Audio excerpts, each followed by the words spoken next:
Fabián Bradú, que va a hablarnos sobre la obra de Octavio Paz y Chile.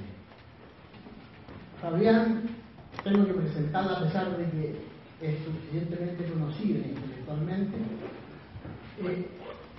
Estudió letras españolas, maestría y doctorado de la Sorbonne en letras españolas y letras romances.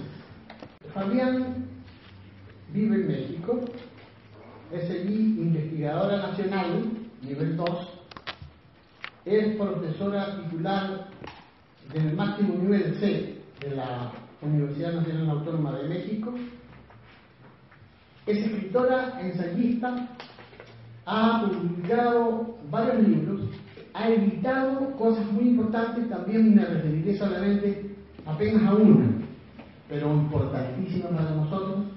Es la editora de Íntegra, la obra completa de Gonzalo Rojas, poeta al que ha dedicado y sigue dedicando gran cantidad de horas de estudio y de producción propia.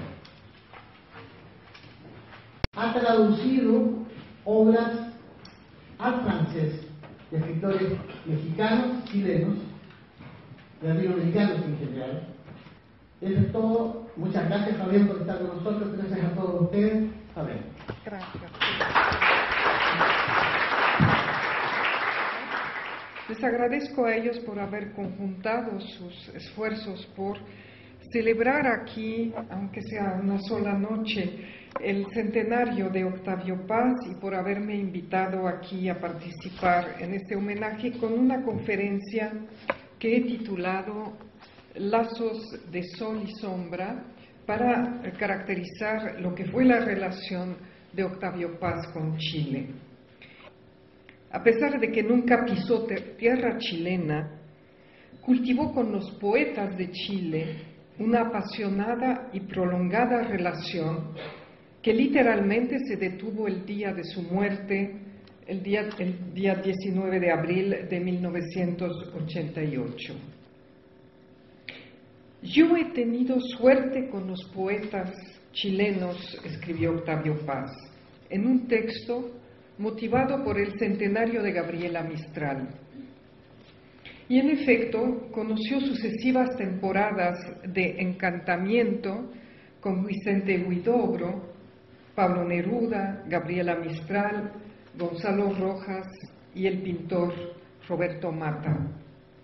Los conoció a todos y recíprocamente ellos le manifestaron estima y afecto. A cada uno de estos nombres corresponde una época y una batalla de Octavio Paz para fijar su poética y situarse en la historia del continente. El paisaje de Chile se hace presente cuando trata de imaginar de dónde surge la poesía de Gabriela Mistral, a quien concibe bajo la especie de una gran madre continental, como si Chile atesorara las mismas diosas cautivadoras y terribles del México prehispánico. La poesía de Gabriela Mistral, dice él, es un manantial que brota entre rocas adustas en un alto paisaje frío, pero calentado por un sol poderoso. En Gabriela Mistral hay ecos inconfundibles de la Biblia, una voz que echo de menos en casi toda nuestra poesía moderna. Dije voz viril, agrego ahora voz de varona, voz de Judith o de Esther, profunda y poderosa voz de montaña mujeril. Hasta aquí, Octavio. Fuera de este texto que se antoja más justiciero que íntimo, no hay huella perceptible de una eventual influencia de Gabriela Mistral en la tonalidad paziana. En cambio, el fantasma nerudiano recorre más de un verso del joven Paz, quien a la par de casi todos los poetas de una generación en Hispanoamérica, difícilmente se sustrajo al sortilegio abayazador del autor de Residencia en la Tierra. Cito el testimonio de Paz. Neruda era generoso, y su inmensa cordialidad no tenía más defecto que el de su mismo exceso. Su afecto a veces aplastaba como una montaña. Pero después de detallar lo malo y lo bueno, añade una reivindicación de la obra de Pablo Neruda que él solía reiterar en sus conversaciones finales ante testigos, asegurando que bien editado, el chileno sin duda surgiría como el más grande poeta hispanoamericano del siglo XX, lo cual significaba por encima de su propia obra. No solamente para restar importancia a Pablo Neruda, como se pensaría, dedicó varios ensayos a la poesía de Vicente Huidobro. En El arco y la lira deslinda la revolución que causaron los dos chilenos rivales en la poesía de las primeras décadas del siglo XX. La historia del modernismo se repite. Los dos poetas chilenos influyeron en todo el ámbito de la lengua y fueron reconocidos en España como Darío en su hora. Y decía, podría agregarse que la pareja Huidobro-Neruda es como un desdoblamiento de un mítico Darío vanguardista que correspondería a las dos épocas del Darío real. Prosas profanas Huidobro, cantos de vida y esperanza Neruda. Octavio Paz inmediatamente singularizaba la aparición de Vicente Huidobro en las primeras décadas del siglo XX y decía así: la irrupción de Vicente Huidobro en la poesía de nuestra lengua fue como una invasión de tártaros o mongoles. Arrasó las viejas ciudades, pero entre las piedras caídas surgió una nueva y más ligera vegetación poética. Su influencia, breve y fulminante, también puede compararse a un contagio celeste. Octavio Paz aseguraba que Vicente Huidobro y el pintor Roberto Mata constituyen dos excepciones en las relaciones entre Francia y América Latina, porque ambos influyeron en la cultura francesa. Paz la describe así, esa vía. En la pintura surrealista se opera una metamorfosis radical, preparada por Marcel Duchamp y realizada por Mata. Fusión del erotismo, el humor y la nueva física. Mata introduce una visión no figurativa. Sus cuadros no son transcripciones de realidades vistas o soñadas, sino recreaciones de estados anímicos y espirituales. Lo no visto se hace visible, o más exactamente, encarna. Fue un atrevido viraje que hizo cambiar de rumbo a la pintura surrealista y que abrió pistas desconocidas a los jóvenes artistas de los Estados Unidos.